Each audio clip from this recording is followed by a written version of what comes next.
Bonjour à tous, j'espère que vous allez bien. Je suis Marie-Lise Baïkora, accompagnatrice en parentalité et en guérison des blessures intérieures. Et dans cette vidéo-là, je veux vous faire comprendre comment les blessures intérieures non résolues peuvent malheureusement vous emmener de relations toxiques en relations toxiques ou d'attirer que des personnes qui viennent vous manipuler ou vous faire du mal. Et pour ce faire, je vais vous utiliser l'histoire pratique d'une personne. Avant de ce faire, je vais vous encourager à vous abonner à mon compte et à cliquer sur le petit cœur tout juste là pour aimer la vidéo. C'est important. Aimer une vidéo, ça ne se paie pas. Il s'agit de l'histoire d'une dame qui vient un jour vers moi parce qu'elle cherche un accompagnement, parce qu'elle ne se sent pas bien à l'intérieur, parce qu'elle sait qu'il y a quelque chose qui ne va pas, elle n'est pas heureuse. Moi, vous savez, quand je fais mes accompagnements, je ne vous donne pas de conseils. Dans un accompagnement, c'est pas un conseil qu'on fait. On fait un travail de recherche avec la personne pour qu'elle puisse trouver au fond d'elle les ressources nécessaires pour atteindre les objectifs qu'elle a voulu atteindre en venant vers nous. Donc, je pose la question à la dame, comment ça se passe dans votre vie? Elle m'explique et tout. Et de fil en aiguille, on tombe sur le fait qu'elle est avec un homme et que, en quelque sorte, elle ne se sent pas en sécurité avec la personne. Okay. C'est quelqu'un qui la rabaisse, c'est quelqu'un qui essaie de l'éloigner des personnes autour d'elle, sa famille, ses amis. Quand il est rentré dans sa vie au début, ça avait l'air parfait, idyllique et tout.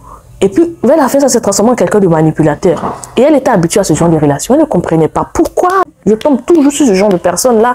C'était quelqu'un qui avait l'air gentil. Pourquoi elle se transforme comme cela? Elle se disait, est-ce que c'est pas moi qui ai un problème? Est-ce qu'il n'y a pas un esprit qui me suit? Elle avait écumé toutes les églises qu'elle pouvait écumer, aller voir qui elle pouvait voir pour essayer de trouver une solution à son problème, jusqu'à ce qu'elle vienne vers moi. Et on a continué les recherches, à creuser, pendant des séances, en lui posant des questions. Qu'est-ce qui ne va pas? Il me rabaisse, il m'insulte, psychologiquement il est violent. Et je me tais de peur qu'il ne me tape. Jusqu'à ce que je lui pose la question de savoir, mais pourquoi vous ne vous en allez pas? Si vous savez que vous n'aimez pas ce genre de relation, elle me dit, j'ai la trentaine passée, je n'ai pas encore d'enfant, je n'ai pas de foyer, je ne suis pas mariée, et je ne fais que tomber sur ce genre d'homme-là. Si je dois tout le temps les laisser, hein, je vais passer d'homme en homme. Monsieur même la brimait physiquement, il voulait lui, il avait un idéal féminin, il fallait qu'elle atteigne cet idéal féminin-là, toujours en train de la rabaisser physiquement. Hein. Moi, mon ex, elle était en forme, mon ex, elle était claire, pourtant la dame, elle est un peu claire de nature, il voulait qu'elle prenne encore plus de produits pour être claire, il voulait qu'elle soit en forme, qu'elle prenne des compléments pour être un peu plus en forme, qu'elle ait un fond de place, c'est-à-dire lui, sa vision de la femme là, c'est ce que la dame devait atteindre. Oh, elle ne voulait pas forcément prendre du poids, parce qu'elle dit quand on prend du poids, on vieillit, on veut être mince. Mais non, c'était tout le temps les humiliations. Tu as ça sur ton corps, tu es comme ceci. Mais malgré tous ces primates là, elle ne pouvait pas se résoudre à quitter le monsieur.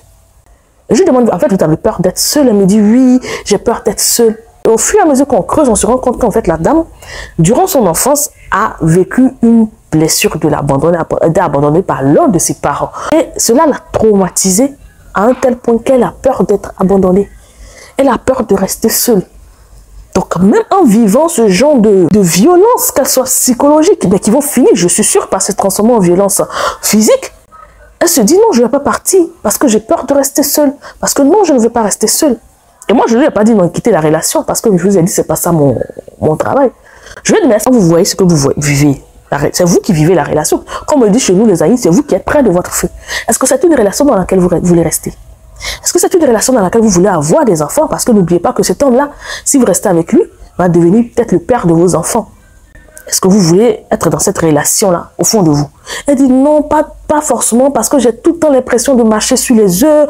Il faut que je sois tout le temps en train de voir comment je dois me comporter, parce que si je ne me comporte pas comme il veut que je me comporte, hein, ce sont des injures.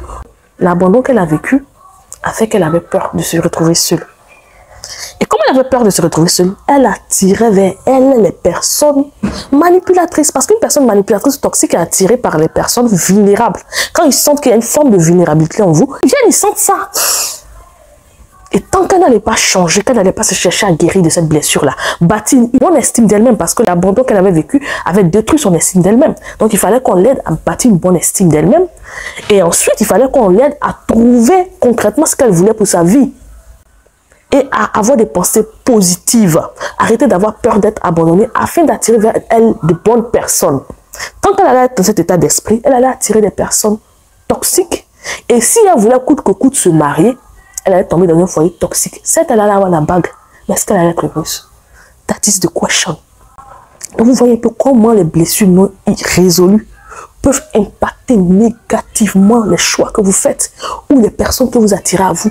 Parce que n'oubliez pas que spirituellement, on attire à nous, ce à quoi on pense. Si j'ai peur d'être abandonné, si j'ai peur d'être seul, je vais attirer des manipulateurs dans ma vie.